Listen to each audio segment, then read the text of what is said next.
the perfect life that never existed. His name was Daniel, and he was living the dream. At least, that's what his 2 million followers believed. Daniel was a lifestyle influencer. He had the perfect apartment in the city, the perfect girlfriend, the perfect wardrobe, the perfect life documented in perfect photos and perfect videos for perfect engagement metrics. Every morning, Daniel would wake up and stage his morning.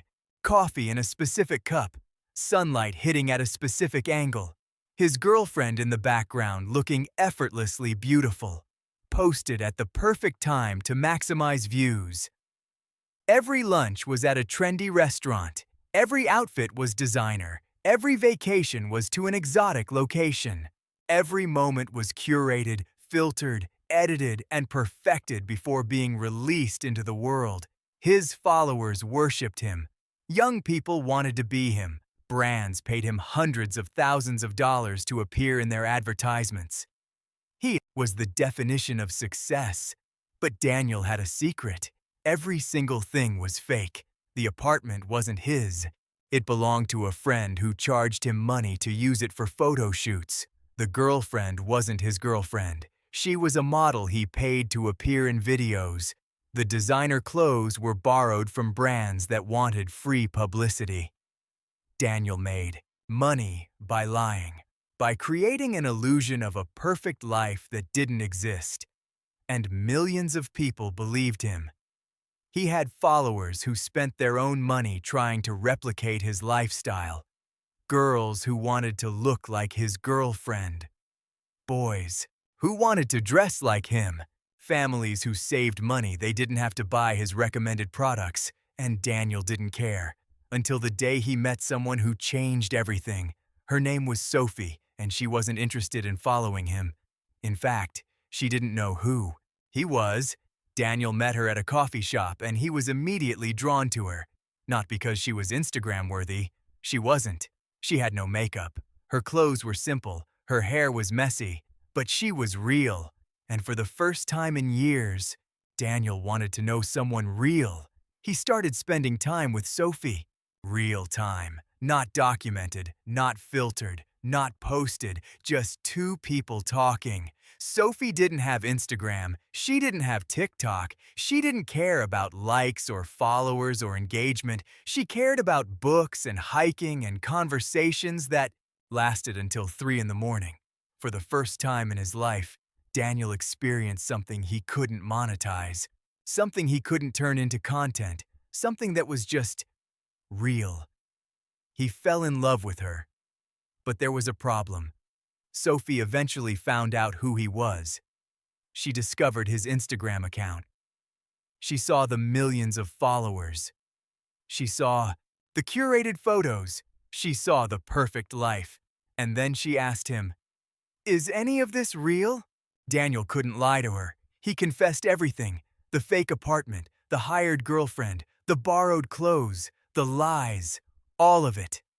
Sophie was devastated, not because she felt betrayed personally, but because she understood something that Daniel had been blind to. Millions of people believed in this fake version of him.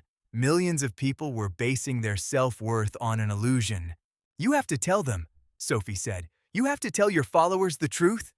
"I can't," Daniel said. "It will destroy my career. It will destroy everything." "Your career is built on lies," Sophie said. "Maybe it deserves to be destroyed." Daniel didn't tell his followers the truth. Instead, he broke up with Sophie, because losing her was easier than losing his career. For months, Daniel tried to move on, but he couldn't. He realized that in choosing the fake life over Sophie, he had chosen nothing. The fake life was emptier than ever, so he made a decision. He posted a video, not a curated video, a real video.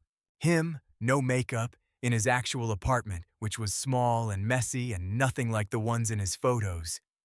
In the video, he told the truth, all of it.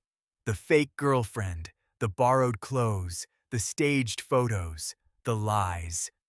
He told his followers, that the perfect life they had been following was completely fabricated, that he had built a career on making people feel inadequate by showing them a life that didn't exist. He told them that he was sorry. The response was immediate and brutal. His followers turned on him. They called him a liar. They called him a fraud. They unsubscribed by the thousands. Brands immediately dropped him. The sponsorship deals dried up. The money stopped coming. Within weeks, Daniel went from being influential to being infamous. But something unexpected happened. The video where he told the truth became more popular than any of his curated posts ever were. Millions of people watched it, not because they liked Daniel, but because they needed to see it. Parents showed it to their children who were developing body image issues from following influencers. Teachers showed it in classrooms. Therapists used it in sessions with clients who were struggling with social media addiction. The honest video about lies became more powerful than any of the beautiful lies had ever been. Daniel lost his career. He lost his followers. He lost the money. But he gained something he didn't expect. He gained peace. He reached out to Sophie. He didn't ask for forgiveness. He just asked if she would let him take her to coffee. Real coffee. Just the two of them. She said yes. They started over, not as an influencer and a follower, but as two real people. Daniel got a normal job. Sophie continued her life as it had been. Then something remarkable happened. Messages started coming in, thousands of them, from followers who said that Daniel's honest confession had changed their lives. People who had been depressed about not being able to achieve the life they saw on Instagram. People who realized that Instagram was fake. People who quit social media and started living real lives. A girl wrote, "Your fake life almost destroyed me, but your honest confession saved me." A boy wrote, "I spent 2 years trying to look like you. I went into debt buying clothes I couldn't afford. But after watching you admit the truth, I realized I don't want to look like anyone but myself."